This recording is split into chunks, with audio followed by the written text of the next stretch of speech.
সবসময় তুমি আমাকে জিজ্ঞাসা করতে না প্রবাসের জীবন কষ্টের কিনা। খেয়াল করছো বিয়ের পর থেকে আমি একটা কথাই বলতাম, আরে দূর, প্রবাসের জীবন কষ্টের না।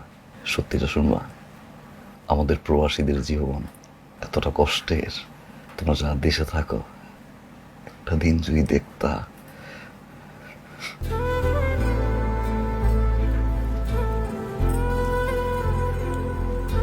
ঘুমাইতে পারতাম না জানো।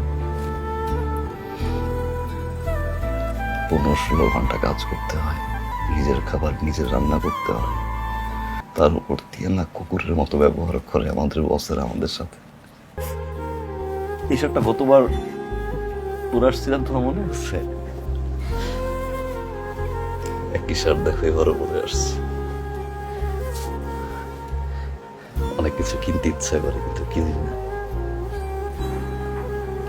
শুধু কাজ করি,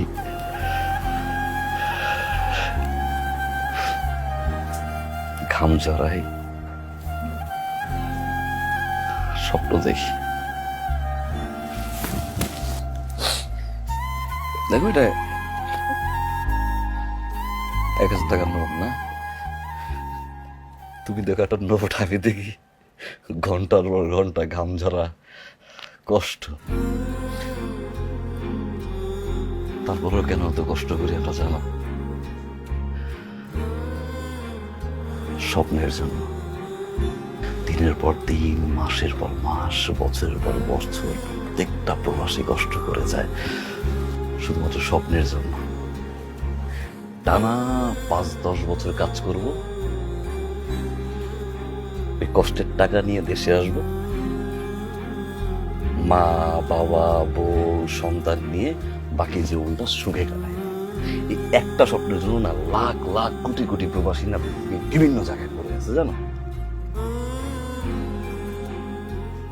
প্রত্যেকটা প্রবাসীর ধরে ধরে তুমি না পা থেকে মাথা পর্যন্ত শরীরটা টেস্ট করাও, দেখবা কেউ না কেউ অসুস্থ।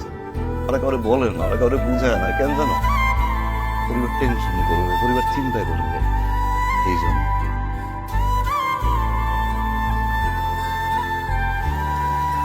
আমি অসুস্থ, তোমার জানাইনি কেন জানো? তুমি পড়াশোনা বাদ দিয়ে আমার জন্য চিন্তা করো। আমি ওই ওই প্রবাসীদের দলে যারা ওরকম স্বপ্ন দেখে, সে টানা পরিশ্রম করে বউ বাচ্চা নিয়ে সুখে থাকবে।